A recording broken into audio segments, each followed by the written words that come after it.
In this video, we're going to take a quick look at a spectroscopic method that's especially important for conjugated compounds, and that is UV-Vis spectroscopy. Last semester, as we talked about spectroscopy, we looked at the electromagnetic spectrum, and we saw that a number of different regions of the electromagnetic spectrum are used in different types of spectroscopy. So remember, here we're looking at energy increasing in this direction or frequency increasing in this direction and wavelength increasing in this direction. In our daily lives, most of our interaction is based on visible light, but that's only a very small portion of the electromagnetic spectrum overall. And then a little bit higher energy than the visible region is the ultraviolet region. Now from this part of the spectrum, we're going to zoom in a little bit more so that we can zoom in on the ultraviolet region as well as the visible region. And it's actually only a small portion of the ultraviolet region overall that is used in UV-Vis spectroscopy. So we're talking about just this small region of the total electromagnetic spectrum. So back up here, we'd be looking at like this small range of the electromagnetic spectrum. Now, the energy transition that's involved in UV-Vis spectroscopy is the excitation of electrons. The electrons are excited, they jump in energy from the highest occupied molecular orbital, and they jump up to the lowest unoccupied molecular orbital. So from the highest occupied molecular orbital into the lowest unoccupied molecular orbital.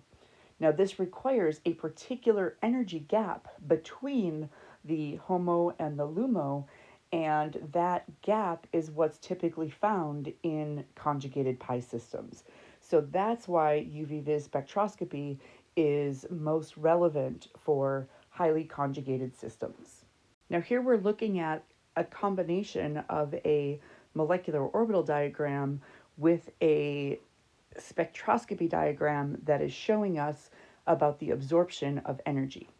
So what we can think about is that from our 4p atomic orbitals, we have here a molecular orbital system where we have, I'm not sure why they use the psi 1. We might call this the pi 1, the pi 2, the pi star 3, and the pi star 4. Right? So these are the molecular orbitals. And now what we have, this one is the highest occupied molecular orbital, and this one is the lowest unoccupied molecular orbital.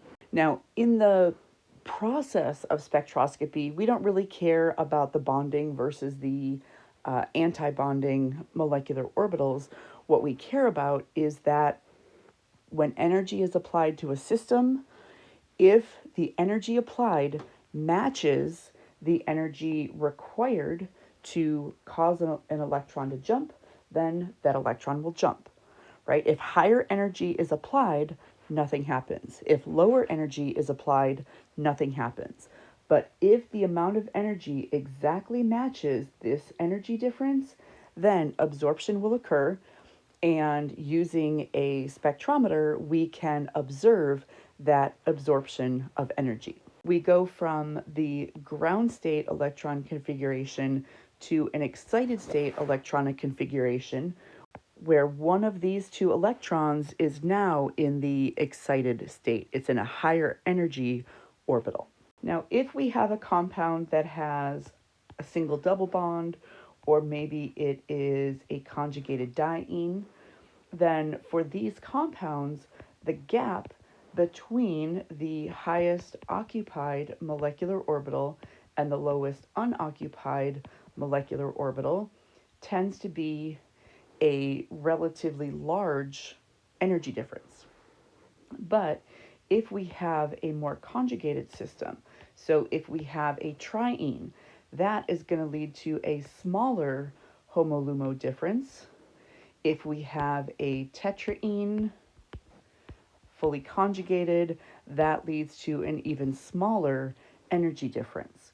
And so as the conjugation increases, the energy gap decreases. And so the energy that's absorbed will be at a lower energy, lower frequency, longer wavelength. As we have a small conjugated system, these tend to absorb in the higher energy, and so UV region of the spectrum. But when we get more and more conjugated, a longer conjugated system, these absorb at lower energy, higher wavelength, which means now we're into the visible region of the spectrum. So, a number of compounds that are responsible for colors, these are going to be highly conjugated compounds. Now, here we have a couple of UV-Vis spectra. Notice the top one is going from 200 to about 400 nanometers. So this is in the UV region. And in particular, we have the lambda max right here at about 217 nanometers. This is the UV-Vis spectrum for 1,3-butadiene. So because it absorbs in the UV region, it is colorless, right? We do not observe a color with 1,3-butadiene, but it can absorb in the UV region. Now, the bottom spectrum, here we have a lambda max at 455 nanometers. This one is also more complicated. It has a number of different peaks. I can't interpret a UV-Vis spectrum the way that I could interpret a proton NMR spectrum, for example. But there are some general types of information we can get from a UV-Vis spectrum. One of them is giving information on the degree of conjugation. So the top spectrum has a lambda max at 217. The bottom spectrum has the lambda max at 455. So because this lambda max is higher, that means it is absorbing lower energy, which means it is a more highly conjugated system. The bottom spectrum is the spectrum for beta carotene, which looks like this. So very, very highly conjugated.